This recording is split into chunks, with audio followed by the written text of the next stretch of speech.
shows an increase in suicides by active and reserve military members.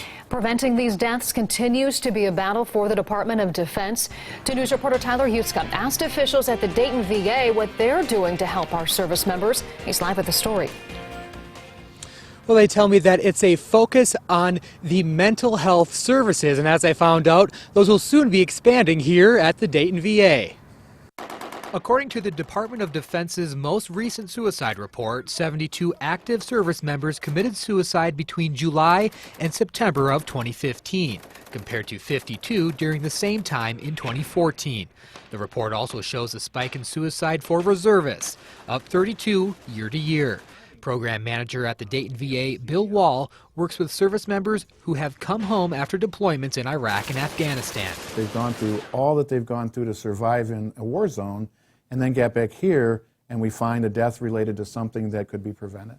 So that part, I think, really is kind of a call for action to us. Wall says oftentimes PTSD and relationship problems developed after serving overseas leads military men and women to commit suicide.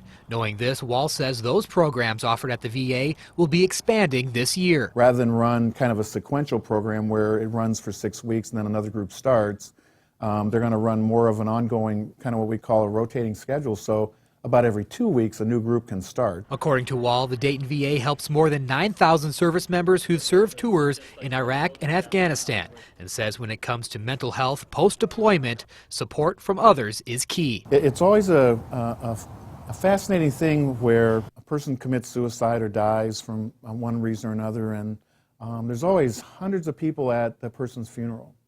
The important thing is that if there's aware for that hundreds of people to be aware of what's going on with the individual before the funeral, then that's community support. And if you know of a service member in need of help, we've listed several resources for you on WDTN.com. Tyler Yuska, 2 News, working for you.